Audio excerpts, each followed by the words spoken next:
1950 rail strike, it became apparent that an alternative mode of transportation was needed to link eastern and western Canada. At the heart of this now familiar alternative are people. All kinds of people, doing all kinds of work.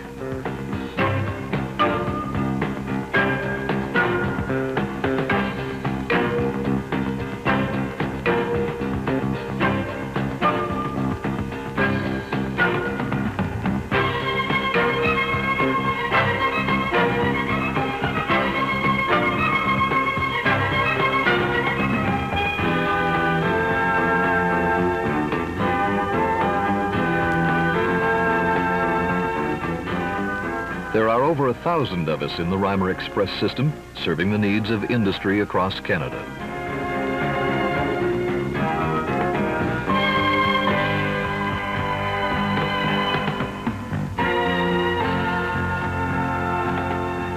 Why are we here? To serve you.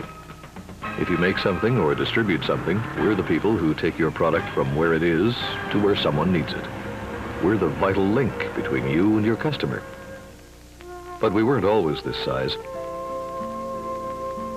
In the early 1950s, the truck transportation industry was still in its infancy. A young teenager in Manitoba had been dreaming about trucks and truck transportation. His name was Don Reimer, and with the help of his father, Frank, he began what was to become a major Canadian transportation network.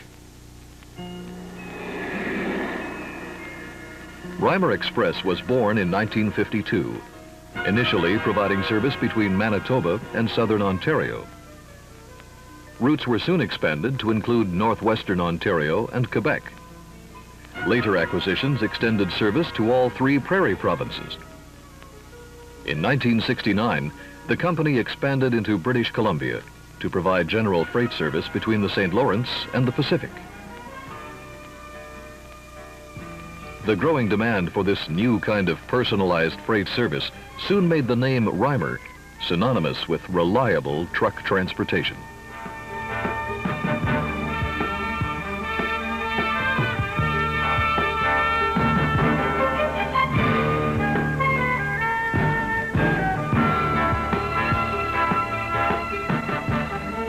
Today, thanks to our customers, we operate over 1,200 pieces of equipment and maintain terminals with customer service facilities across Canada in Montreal, Toronto, London, Thunder Bay, Dryden, Kenora, Winnipeg, Regina, Saskatoon, Edmonton, Calgary, and Vancouver.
The company's head office and primary maintenance facility are located in Winnipeg.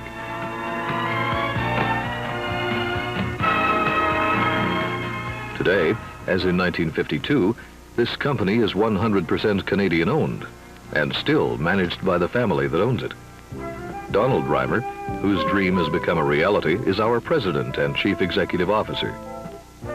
His two brothers serve as vice presidents, Delbert and Gerald. Their father, Frank, became honorary chairman of the board.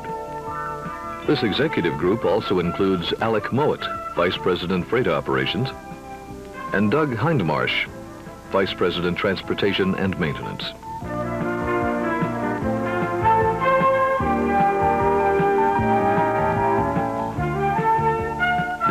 are assisted by a first-class team of managers and supervisors.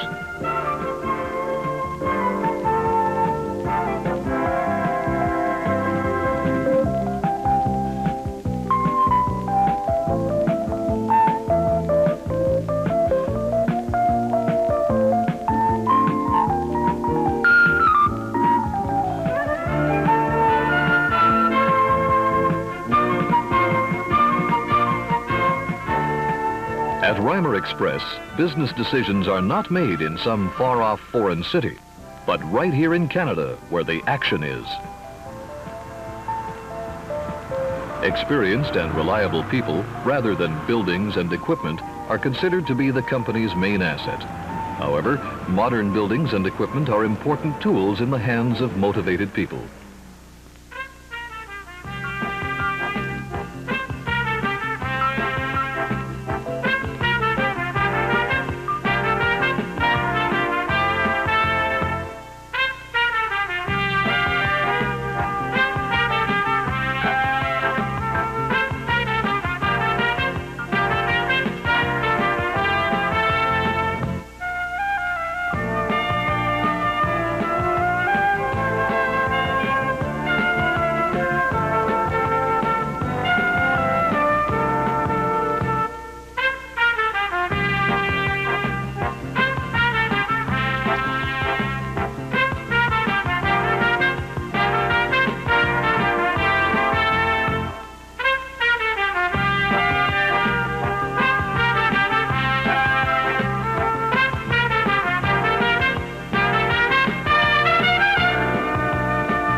The Reimer Express slogan, "We've got what it takes to take what you've got," is eminently applicable to both its personnel and facilities.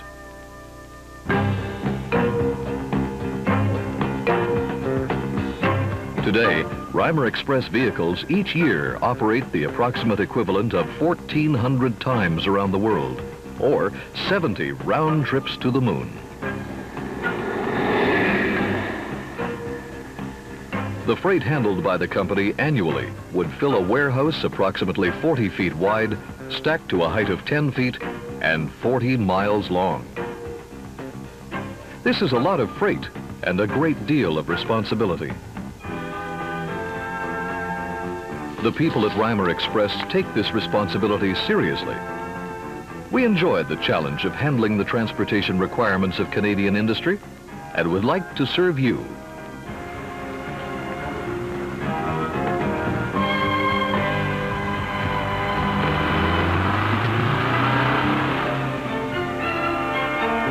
Now, we invite you to sit back, relax, and enjoy our award-winning film.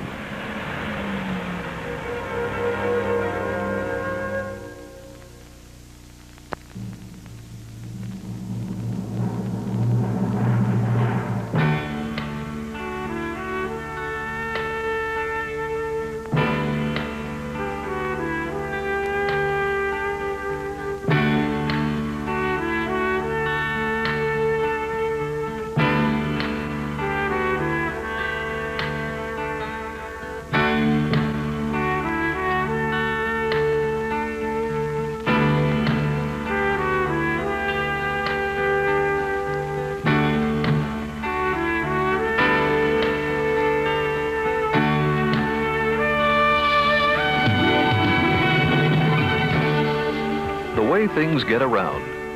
It's an intriguing subject, especially in a vast country like ours. Think about it a minute. Manufactured goods, canned salmon from Vancouver to Toronto, cosmetics from Montreal to Calgary, food and equipment from 1,000 sources to all parts of the nation. Trucks have a lot to do with the way things get around.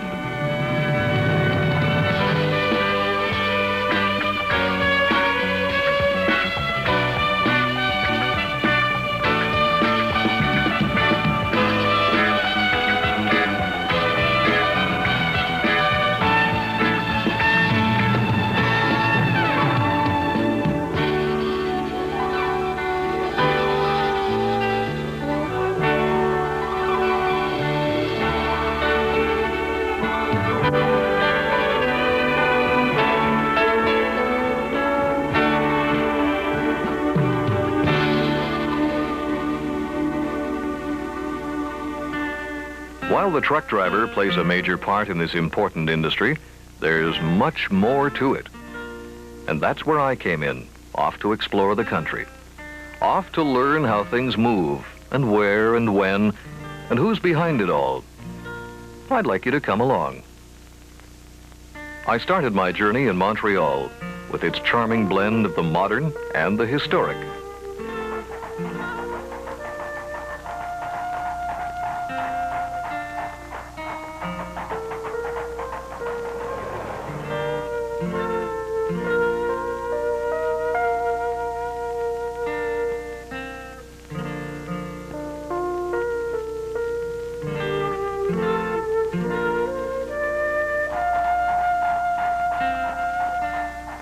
The Canada we share today could never have opened up without transportation. At first, by way of lakes and rivers, and later, canals. Although many canals are obsolete now, they remain a unique part of our history. It's interesting to speculate where a truck's cargo may have originated. Just around the corner, or at some exotic port an ocean or two away.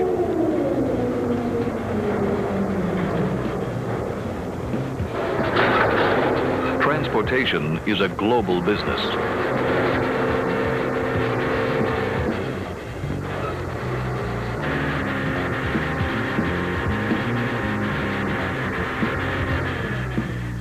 Onward, westward into Ontario.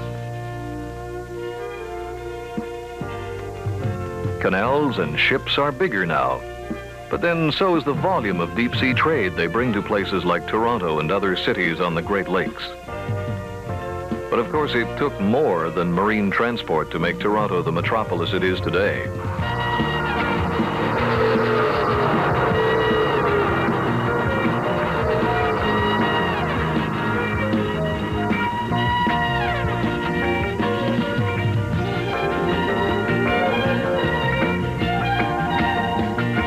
Toronto is truly a hub city. From here, airways, railways, and highways fan out to all parts of the nation.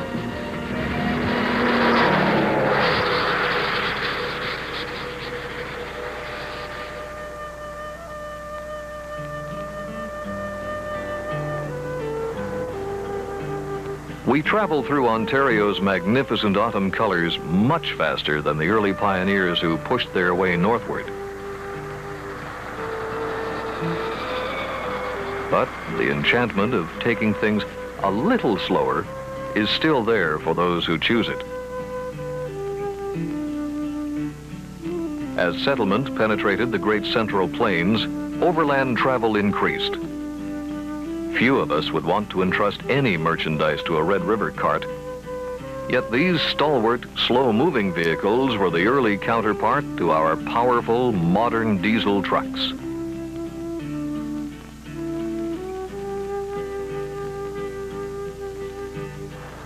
But whatever the vehicle, transportation overland has always been crucial to the growth of our country. While the West was opening up, the early carriers were joined by a more sophisticated one, the iron horse.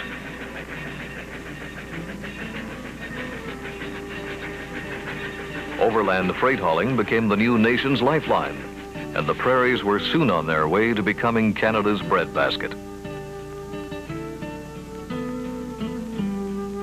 With farming as an economic base, cities and industry grew, from the Lakehead to the Rockies.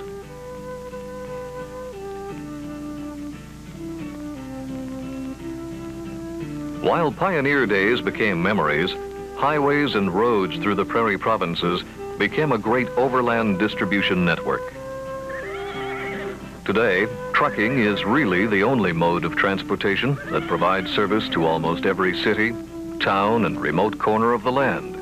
Indeed, thousands of communities depend entirely upon trucks for supply. At the edge of the prairies, there loomed a major obstacle, the Rockies, a new kind of challenge to westward travel.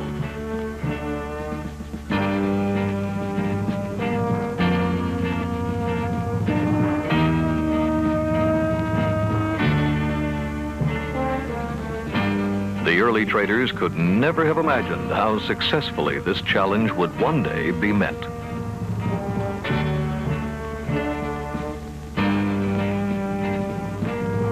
But it was another range, the Selkirks, that proved most formidable.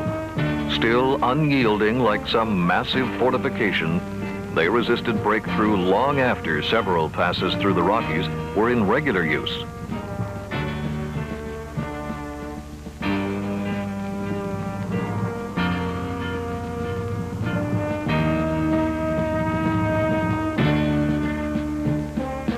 The saga of penetrating the Selkirks through Rogers Pass by rail and road is an exciting chapter in our more recent history.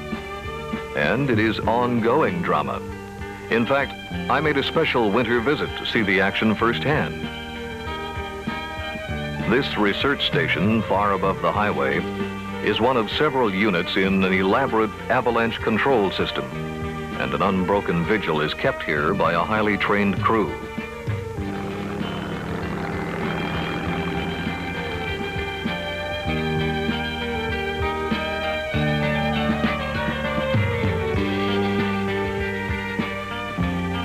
Critical information is provided by carefully monitored instruments, providing information such as temperature and humidity, wind speed and direction, depth and shear strength of the snowpack.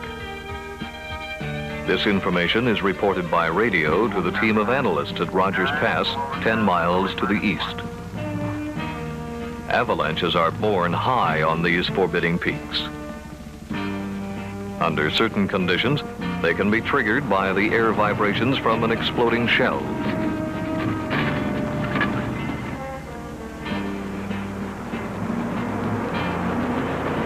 When conditions indicate that the precise time has come to stabilize the snow on any slope, all traffic is halted in a safe area, and a 105mm howitzer goes into action.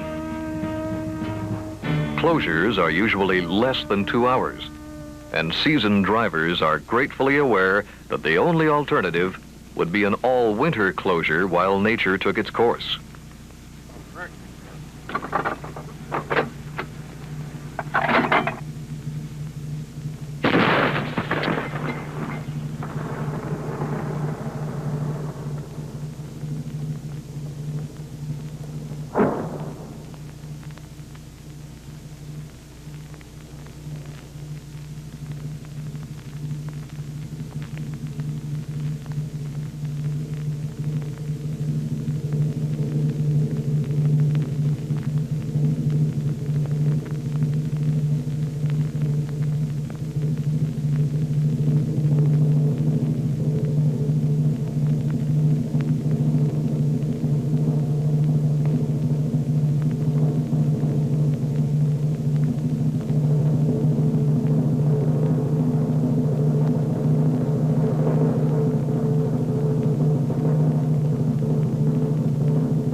Despite the heavy snowfall in this area, powerful equipment and hardy men maintain the flow of traffic, doing their part to make winter hauling of freight through the pass not only possible, but safe.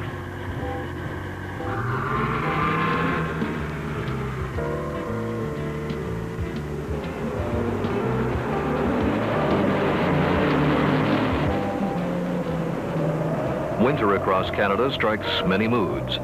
Sometimes travel by air, railway, or highway must bow to its dictates, but usually just briefly. Reliable service is maintained despite the hazards of winter.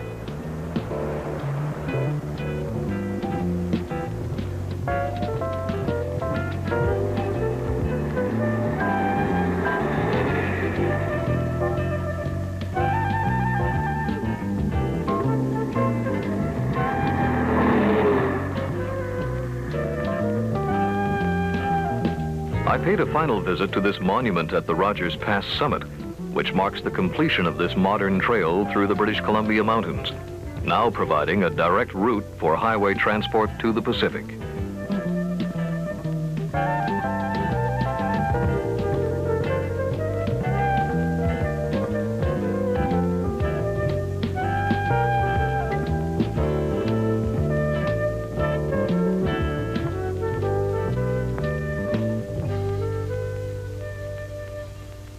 Meanwhile, another kind of obstacle farther west had already been conquered. A wagon road had been carved through the precipitous Fraser Canyon, far above the raging waters of the river.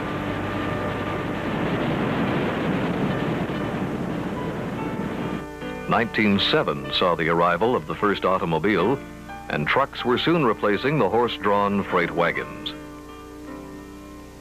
If you know where to look, a few remains of this amazing first wagon road can still be found in this rugged country. Today, a third-generation highway through the canyon meets the demands of modern traffic.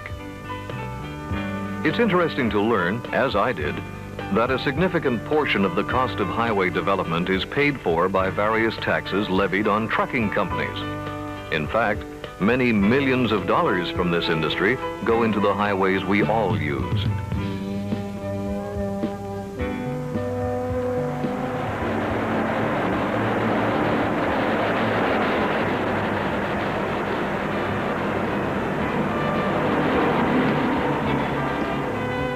With gratitude to those who pioneered the way, I ended my cross-Canada trip in Vancouver.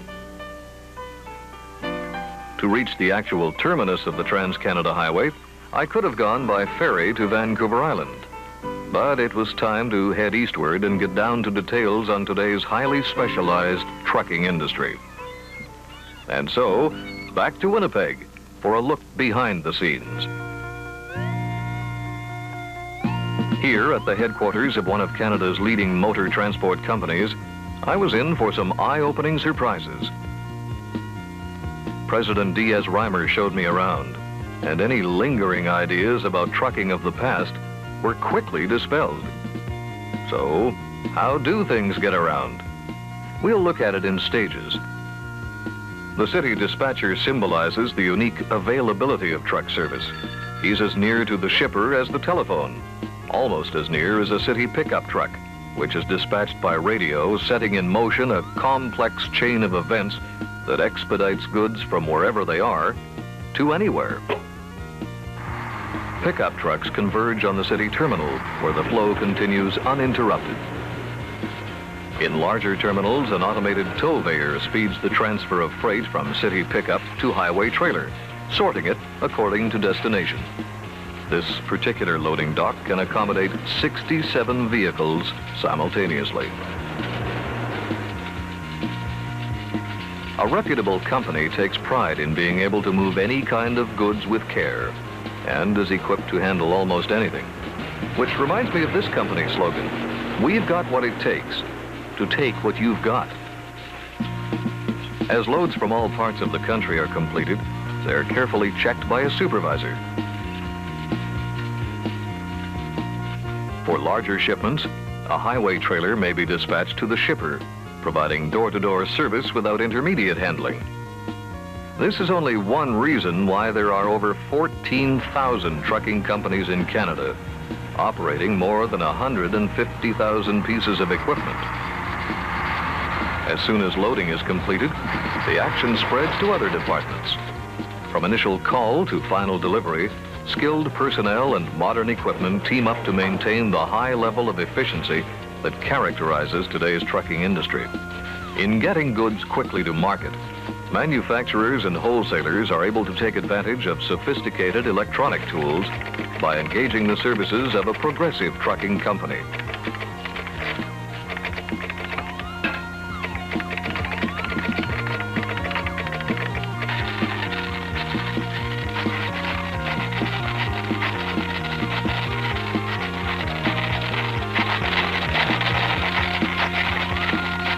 Transmitting over 1,000 words a minute, modern communications provide terminals and customers across Canada with fast information about shipments and their arrival times.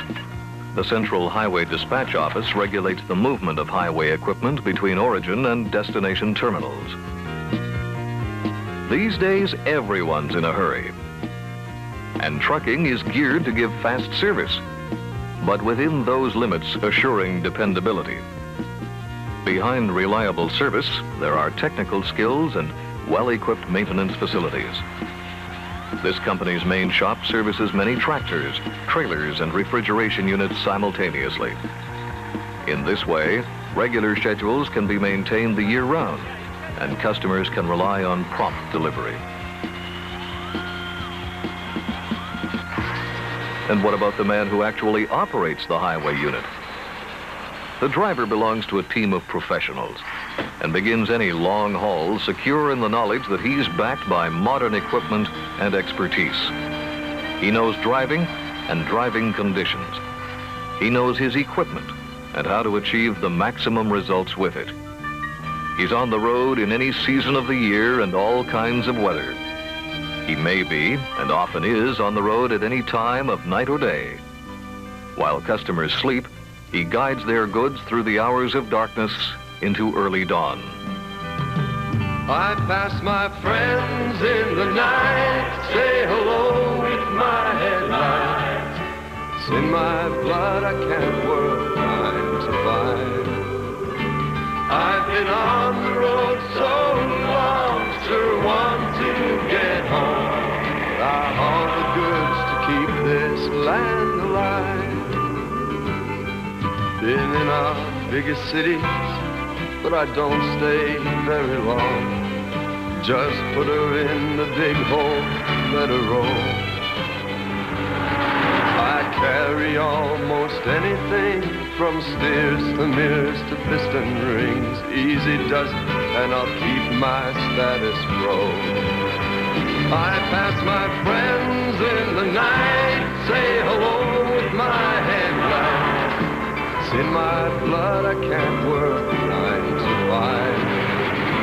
I've been on the road so long, sure want to get home. But I haul the goods to keep this land alive. 250,000 miles this year across this great big land. And winter's only now settling in. Driving across the prairies, fighting bitter winds and snow. And I'll do it more than once before the spring. I pass my friends in the night, say hello with my headlights. It's in my blood, I can't work 9 to 5. I've been on the road so long, sure want to get home. But I haul the goods to keep this land alive. But I haul the goods to keep this land alive. But I haul the goods to keep this land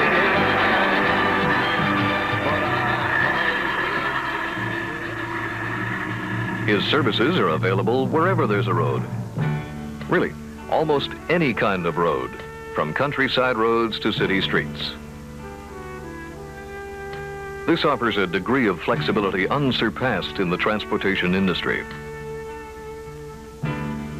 Another unique advantage of trucking, fast delivery, allows for lower inventories, releasing capital for other purposes. The truck driver is part of the mainstream of life, an indispensable link in the chain of events that gives us the things we need. This productive process begins with nature, as sea and land give up their treasures of food and raw materials.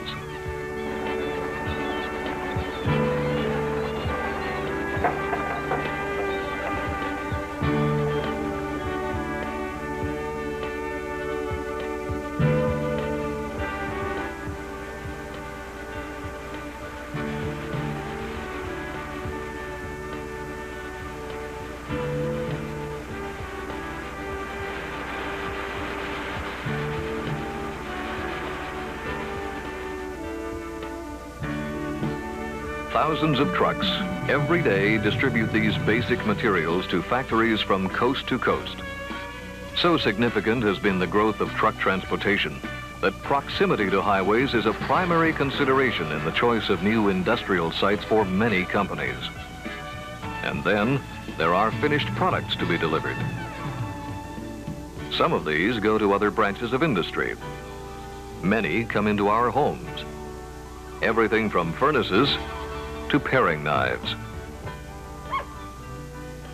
Our food supply, too, depends on transportation, especially in the cities.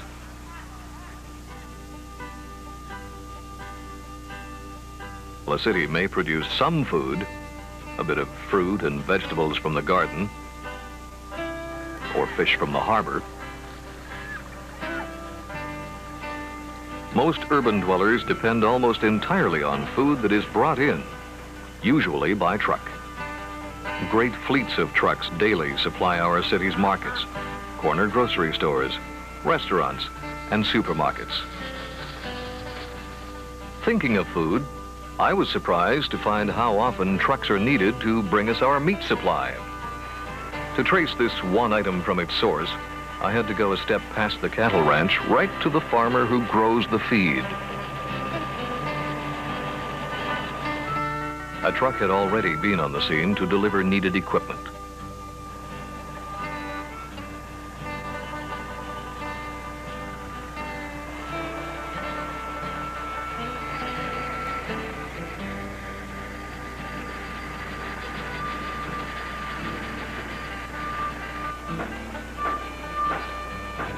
When the feed has been processed, it probably reaches the cattle rancher by truck as well.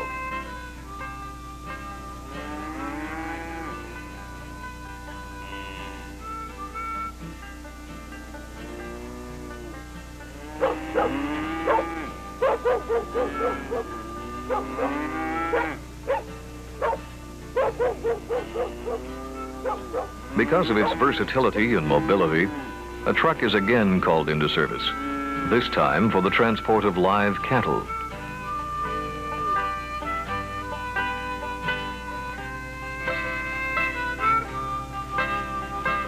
Later, a trailer will carry processed meat in packages or fresh meat suspended from rails.